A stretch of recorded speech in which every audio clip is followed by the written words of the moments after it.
Daawwattootaa fi dhaggeeffattoota qophii keenyaa akkam jirtu nagaa keessan isiniin jechaa kitaaba mirga ajjeesuu jedhu koomeediyaa Waaqoo Geetaachiidhaan kan barreeffame kutaa 11ffaa isaa isin biraan geenya hanga xumuraatti nu dhaggeeffadhaa.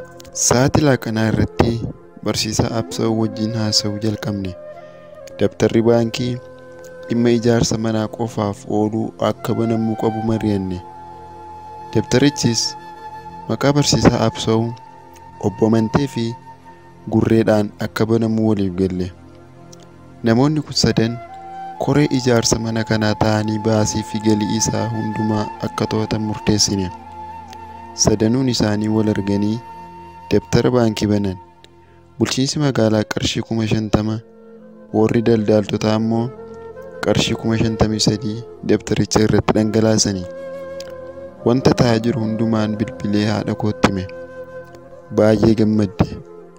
Manichi deebi'ee ijaaramuun isaa yaadannoo abbaa keetii waan ta'uuf itti jabaadhu naan jette. Har'a ni dhuftamoo achuma bultaree naan jette. Har'a asuma buleen bor bakka manichaa qulqulleessinee gara galgalaan dhufa jedheen itti hime. Galgala sana fuula feesbuukii kiyya osoon ilaalaa jiruu maxxansa tokko arge. Namoonni barsiisaa Geetaachoo ajjeesan 2 to'annoo waboo jala galaniiru. Lamaan isaaniis akka ajjeechaa sana raawwatan amananiiru kan jedhuu fi suuraa ijoollee nama 2tu maxxanfamee tureen arge. Wanti miidiyaa hawaasaa irratti maxxanfamu dhugaas sobas ta'uu danda'a jedheen baay'ee sin amanne. Garuu dubbii hoogganaan waraana bilisummaa Oromoo nuti agarree turree nutti dubbate tokko yaadadde. Eeruu uummataatiin shakkamtoota to'ataa jirra.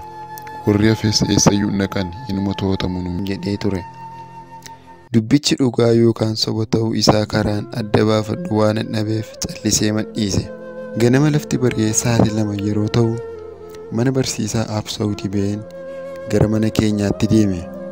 Dargaggoonni hedduun mi'a ittiin haftee manicha isa gubatee guutummaatti diignee akkasumas lafa isaa ijaarsa haaraaf qulqulleessuuf fayyadan baatanii dhaabbatuun arge. Ija koo amanuu hin dandeenye. Nuti kaleessumtii dargaggoota muraasatti himne. Har'a garuu dargaggoonni lakkoofsaan baay'ee hedduu ta'an mi'a ofii isaanii qabatanii ana dursanii bakka hojiitti argaman. Nan gammade.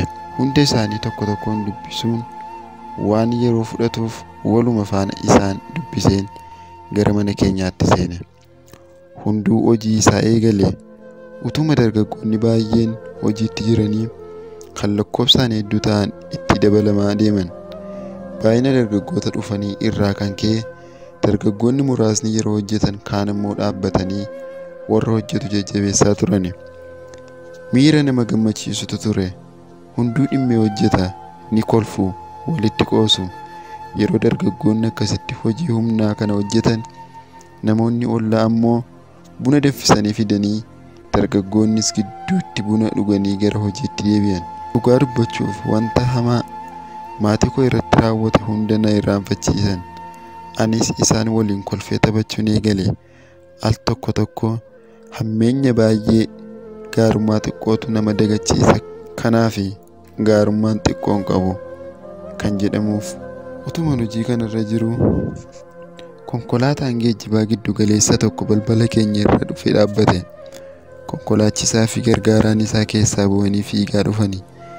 Imaltoota feenee gara Gimbii deemaa jirra. Yeroo muraasallee hataatu isin gargaarree dabarre jennee dhumne naan jedhan. Ani konkolaachisaa fi gargaaraa sana sirriitti hin beeku. Isaan garuu hojii isaanii gidduutti dhaabanii maatii koo bira dhaabbachuuf dhufanii. Na ajaa'ibe. Waliif birmachuun wal gargaarummaa akka ta'e na barsiisanii. Akkasitti guyyaa keessa sa'aatii 8 yeroo ta'u mana isa gubatee ture sana diignee bakka sana ijaarsa mana haaraatiif qopheessine. Qeerroon magaalaa Najjoo waan jabaa hojjetan. Hojiin nuti guyyaa 3 fudhata jennee tilmaamne turre walakkaa guyyaatti kaffaltii tokko malee humna isaanii dhangalaasanii nuuf xumuran. Dargaggoota sana hundumaan galatoomaa jechuun barbaada. Waaree booda gara sa'aatii 10 keessa ogeessa mana ijaaru tokko waamnee manicha akkamitti akka ijaaramu waliin mari'anne. Hiriyaa ani waliin baradhee Dagaagaa Abrahaam jedhamu ammoo diizaayinii bareedaa mana haaraa ijaaramuuf jedhu kaffaltii tokko malee akka nuuf hojjetu nutti hime.